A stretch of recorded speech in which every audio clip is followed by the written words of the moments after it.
Então, gente, continuando com a segunda parte do vídeo, vamos lá, questão 24. A programação da primeira semana dos direitos humanos oferece 3 tipos de atividades: filmes, seminários e debates, relacionados à temática de direitos humanos. Suponha que o número de filmes é o dobro do número de seminários e a quantidade de seminários é a terça parte da quantidade de debates. Sabendo que serão ao todo 36 atividades entre filmes, seminários e debates, é correto afirmar que o número de seminários será aí as alternativas. Então, veja como a gente vai proceder para responder essa questão. Vou chamar filmes de F, seminários de S e debates de D. Aí, na questão acima, ele diz que o número de filmes é o dobro do número de seminários. Então, F vai ser igual a 2S, ou 2 vezes S. Lembre que número de lá da letra existe aqui um vezes, onde esse S é de seminários, certo? Então, quando eu falar o dobro, é porque vocês vão multiplicar por 2, triplo por 3, quadruplo por 4 e assim por diante, tá certo? E ele também fala que o número de seminários é a terça parte do número de debates. Então, o número de seminários S é igual a debate sobre 3. Terça parte é dividir por 3, certo? Então, quando vocês virem essa palavra parte, é lembrar de fração. Terça parte 3, quarta parte 4, quinta parte 5 e assim por diante. E metade, aqui embaixo, é o 2, tá certo? Se vocês tiverem uma questão assim. E também fala que quando você pegar o número de filmes, mais o número de seminários, mais o número de debates, você vai ter 36 atividades. Então, filmes mais seminários mais debates é igual a 36. Para responder isso, a gente vai fazer o seguinte, eu tenho que F é igual a 2S. Então, eu posso substituir o F por 2S. Lembre que para responder uma equação, eu tenho que ter apenas um tipo de letra. Aqui são 3, então eu tenho que fazer essa substituição. E como S é igual a D sobre 3, esse 3 está dividindo, passa para o outro lado, multiplicando, aqui é do lado. Então, estava dividindo, aqui embaixo vem para cá, do lado do S, multiplicando e fica assim. Aí outra coisa que eu falei, a letra que eu quero encontrar, o valor dela, sempre fica do lado esquerdo. Então, eu inverto os dois ao mesmo tempo. Então, o D que estava do lado direito vem para o lado esquerdo, e o 3S que estava do lado esquerdo foi para o lado direito. Então, debates é igual a 3 seminários, a 3S. Então, eu volto para cá, e no lugar do D, eu coloco 3S, certo? Então, vai ficar 2S mais 3S igual a 36. Somando esses aqui, lembre que o S é como se fosse 1. 2 mais 1, 3. 3 mais 3, 6. 6S igual a 36. Esse 6 está multiplicando, passa dividindo. Aí eu já fiz a divisão, tá certo? Vai passar para debaixo do 36. 36 dividido por 6 dá 6. Então, qual será o número de seminários? Está aqui, resposta, letra A. Mas se ele perguntasse, em vez dos seminários, qual fosse o número de filmes? É só vir aqui, F não é igual a 2S. 2S não é 2 vezes S. Troca o S por 6. 2 vezes 6, 12. Então, o número de filmes seria 12. E qual é o número de debates? Troca o S por 6. No lugar vai ficar 3 vezes 6, 18. Então, o número de debates são 18. E se você somar 18 mais 12 mais 6, dá justamente os 36 atividades. Beleza? Na segunda questão, para trabalhar os seminários da primeira semana dos direitos humanos, um professor de filosofia do IFRN selecionou 10 tópicos, sendo 4 difíceis, 5 médios e 1 fácil. A turma foi dividida em 8 grupos e os 10 tópicos foram colocados em uma urna. Realizando um sorteio aleatório para a obtenção do tópico, a probabilidade de o primeiro grupo retirar da urna um tópico difícil é... Então, veja só, uma questão de probabilidade é respondida por essa fórmula. Probabilidade, que eu posso chamar simplesmente de P, é o número de casos favoráveis sobre o número de casos possíveis. O que é isso? Casos possíveis são todos os tipos de casos que você pode ter. Por exemplo, no lançamento de um dado, você pode ter cara ou coroa. Então você tem dois casos possíveis. No lançamento de um dado, não, desculpe, no lançamento de uma moeda. No lançamento de um dado, aquele dado comum, você tem 6 lados. Então você tem 1, 2, 3, 4, 5 e 6 casos possíveis de cair um número, né? E o caso favorável é justamente de cair qualquer um desses números, por exemplo, da moeda. Número de casos possíveis, cara e coroa. Qual é o meu caso favorável? Eu quero que caia cara. Então eu tenho um caso favorável, que é cair cara. Tá certo? Caso favorável é o que eu quero que caia. Então, ó, veja como a gente vai fazer para responder essa questão. Você tem, ó, 4 questões difíceis, 5 médios e uma fácil. Você tem 10 no total. Então, meu número de casos possíveis é 10. Aqui embaixo, ó, 10. E o que é que eu quero que aconteça? É de um grupo, quando retirar, vir um tópico que difícil. Quantas são as questões difíceis? 4. Então aqui em cima, ó, meus números de casos favoráveis é 4. Então minha probabilidade de sair um caso difícil é de 4 sobre 10. Que quando vocês olham aqui, ó, não tem essa resposta. Por quê? Já está aqui de lado, ó, o motivo. Porque 4 e 10 são números pares. Eu tenho que simplificar. Lembrando que é simplificar. É dividir em cima e embaixo pelo mesmo número. 4 e 10 não são pares? Eu posso dividir por 2.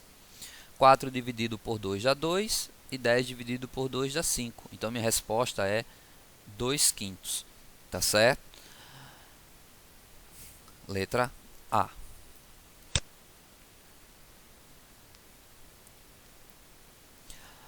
Na questão 26, veja só, ele dá essa figura e quer saber o que é um prisma. Ó, essa figura aqui ao lado. E ele quer saber qual o volume do prisma em decímetros cúbicos. Então, ó, gente, a primeira coisa. Veja que as unidades que ele está dando não é decímetros, é centímetros. Então, ó, vamos lá, primeiro passo. Para calcular um volume de um prisma, que é um objeto como esse, a fórmula está aqui, ó, A vezes B vezes C, que é justamente esses lados aqui dele, ó. A largura, o comprimento e a altura. Desculpe, o comprimento, a largura e a altura, certo? Mas a ordem aqui de substituir, tanto faz, certo? A ordem que vocês colocarem não vai alterar a resposta. Então vai ficar, ó, 5 vezes 4 vezes 8. Como eu disse, a ordem não altera, que dá 160. Volume, ó, é centímetro, como é centímetros, né? Centímetros aqui, só que, ó, volume é sempre a resposta elevado ao cubo. Lembra que eu já falei, área é o quadrado aqui em cima, volume é o cubo. Porém, não vai ter essa resposta. Por quê? Porque ele quer resposta em decímetros. Então, gente, ó, aquela última lista que eu passei, não deu tempo de respondê-la toda. Mas eu expliquei para vocês como é que se transformava, né, de quilômetros para metros, de metros para decímetros e vice-versa, né?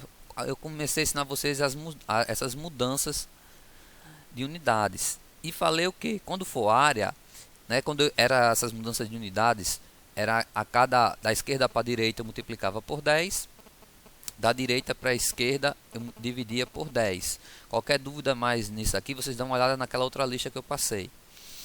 E eu falei o que?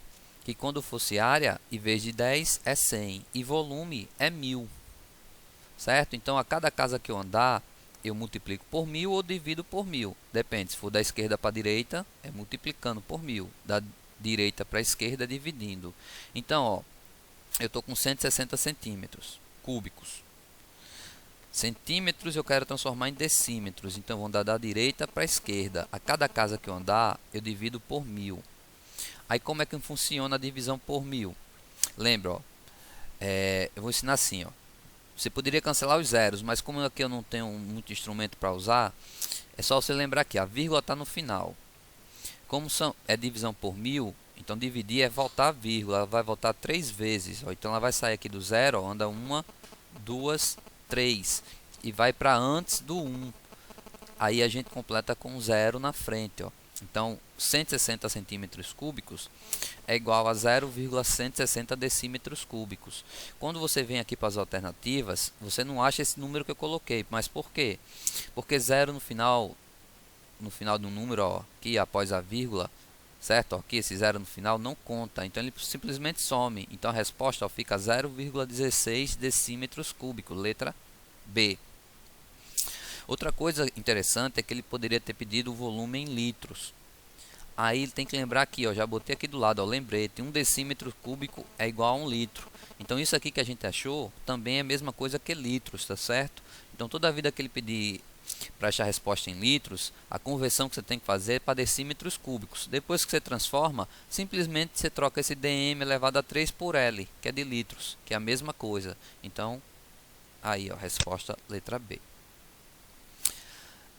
Na questão 27, um grupo sorteado para um dos seminários da primeira semana dos direitos humanos abordará o tópico o salário mínimo e a dignidade da pessoa humana, com a utilização do gráfico 1, esse aqui, ó.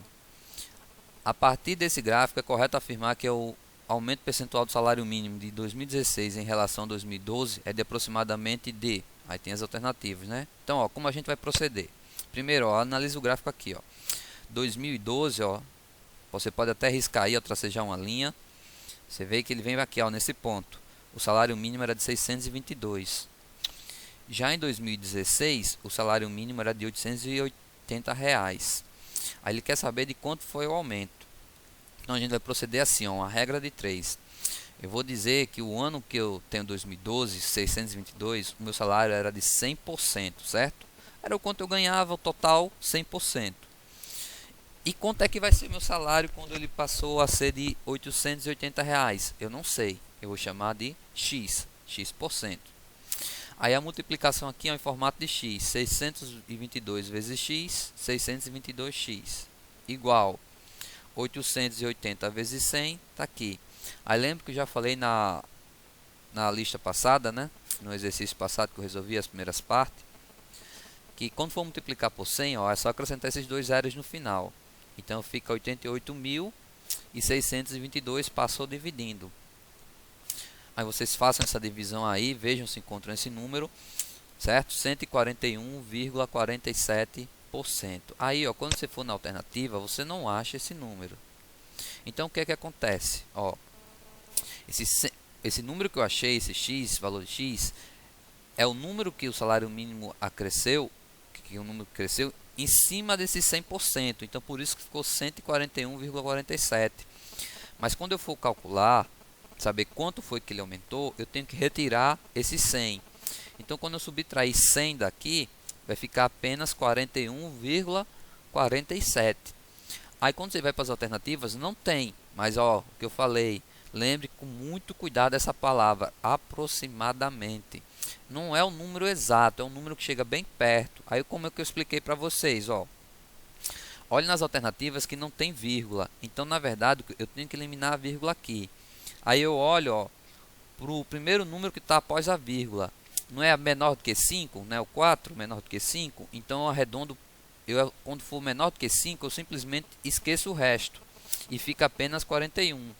Então minha resposta é 41%, letra C. Mas se aqui no lugar desse 4 fosse um número, fosse um 6, um número maior do que 5, né? De 5 para cima. Então o que é que aconteceria? Eu arredondaria esse número aqui, ó, antes da vírgula para mais. Então em vez de 41 seria 42, tá certo? Mas como aqui é um 4, eu simplesmente ignoro o resto e fica 41. Então alternativa correta, letra C, 41%. A questão 28, a razão entre um número excedente e um número ideal de internos no sistema de internação juvenil, segundo o penúltimo parágrafo do texto 2, é igual a... Aí tem as alternativas. Então, ó, esse penúltimo parágrafo é o 13º, é só vocês contarem. Aí você vai lá ver que o número de internos é 22.000, isso está lá no texto. E o número de ideal de internos é de 18.000, é o que suporta, que está lá também no texto. O excedente, então, o que passa é 22.000 menos 18. O excedente é 4.000. E ó, razão. Na questão, quando vocês ouvirem essa palavra razão, é divisão. Aí, ó, a divisão do número de excedentes, ó. O número de excedentes vem primeiro, então em cima, ó, 4.000. Dividido, né, porque é uma razão, ó, dividido pelo número de internos, que está aqui, ó, 18.000. Aí como é que eu faço essa divisão, ó? 0 de cima cancela com 0 de baixo, sabe? Cancelando, eliminando. Então esses 3 zeros de cima se elimina com esses 3 zeros de baixo. Vai ficar 4 sobre 18. Que não vai estar na alternativa, por quê? Mais uma vez, 4 e 18 são números pares eu tenho que simplificar. Dividindo em cima e embaixo por 2, 4 dividido por 2 é 2 e 18 dividido por 2 é 9. Então, resposta letra C. Gente, ainda restariam duas questões, a 29 e 30. Mas eu li, reli, e apesar da prova lá do simulado Proitec ter a resposta no gabarito, eu não encontrei essas respostas. Eu acredito que há erro nelas. Eu até poderia dar uma explicada melhor para vocês o que é que eu acho que tem de errado nas questões. Porém, aí a gente ia perder muito tempo e o vídeo ia ficar longo. Então agora vou encerrar o vídeo e queria desejar muita boa sorte para vocês amanhã, nesse domingo. Façam a prova tranquilo, calma, se concentrem. Uma dica que eu dou: não percam muito tempo numa questão que você não consiga fazer. Se você não está conseguindo, passa para outra e vai passando, e depois no final você retoma para as questões que você não conseguiu responder, tá certo? Mas muita calma e boa sorte. Valeu!